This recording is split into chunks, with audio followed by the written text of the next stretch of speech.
I'm going to be talking about Operation Totalize.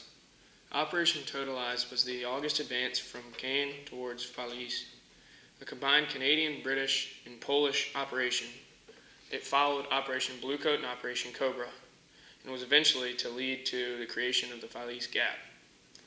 The area of attack along the Caen and Falaise road was open country dotted with villages and farms. The terrain gently rolls, gaining elevation to the east. The Germans had fortified the villages and many of the farms.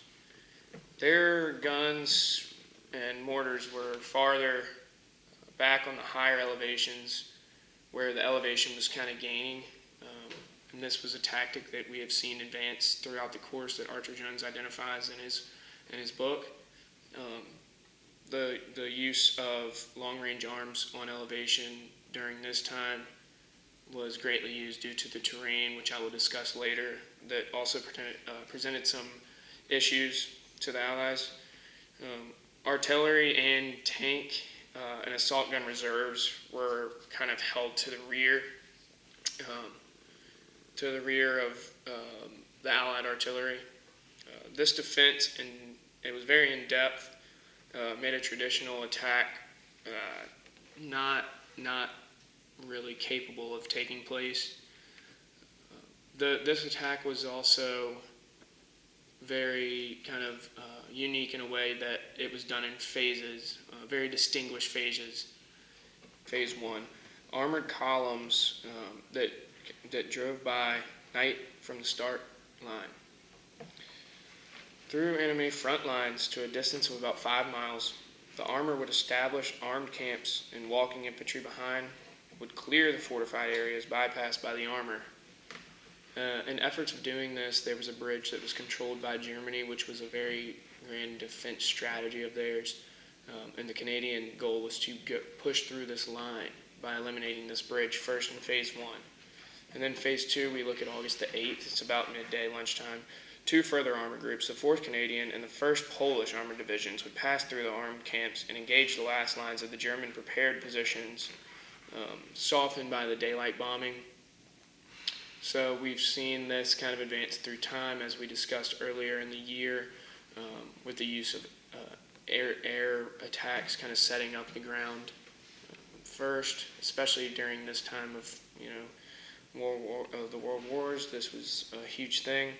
Phase 3, upon completion of this final phase, the Canadian and Polish troops would exploit the gap that they created with these bombings during the day and taking the bridge out the night before that to get to Falaise to establish a road in which they could transport things.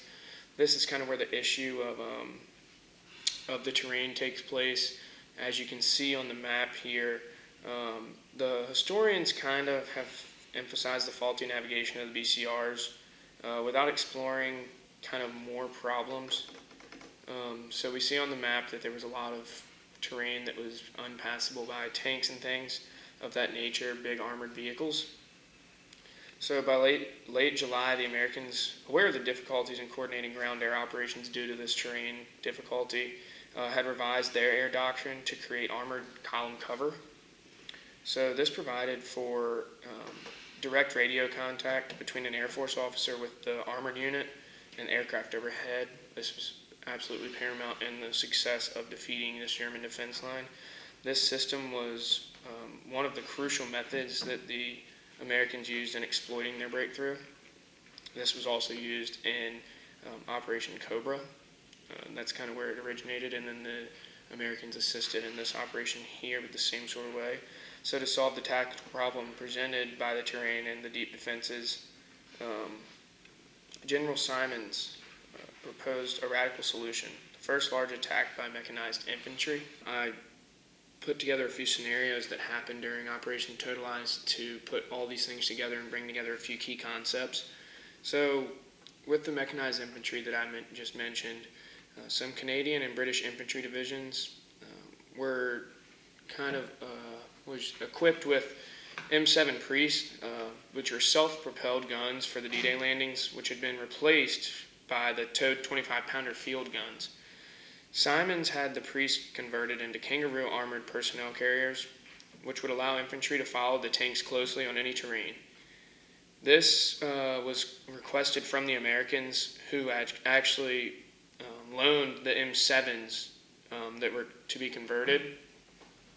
The 2nd Corps commander, General Simons, as I've been mentioning, made the air power fundamental to his plan for breaking through the German defense zones, as we saw with the bridge operations and other things that had happened. So the preliminary aerial bombardment that was called for the bombers to saturate the German defenses on both flanks of a 4-mile wide corridor along the axis here of the Caen-Felice Road during this 7 August night was kind of the solution to the earlier terrain issue. So the result was that Operation Totalize did end on that day, and this happened because of the attempt to capture the focal point in the German resistance north of Felice. Simons decided to kind of reconvene and mount another large-scale deliberate attack. The decision to regroup came just as Montgomery was awakening to the possibility of encircling the German armies in what would soon become known as the Felice Pocket. On August 11th, this is when the 1st Canadian and 2nd British Army were sent out to capture, and then I quote, then operate with strong armored and mobile forces to secure Argenton. The Canadians responded by ordering 2nd Division to make a wide right hook around the main German defenses approaching Falaise from the west, end quote. The early phases of the assault had been a great success, despite many casualties in the 2 Allied armored divisions in their attempt to push towards Falaise. Formations of 4 divisions of the 1st Canadian Army held positions on Hill 195 directly north of Falaise. At the same time, Allied forces managed to inflict upwards of 1,500 casualties on the Germans. Major General Rod Keller was removed from his command of the 3rd Canadian Infantry Division because he was badly wounded when his headquarters were hit by American bombs. Keller's poor performance in Totalize lost him the confidence of General Greyar, and he received no further command after the remainder of the war. So Simons and Greyar mounted a follow-up offensive, Operation Tractable, which kind of leads into the next operation on 14 and 21 August.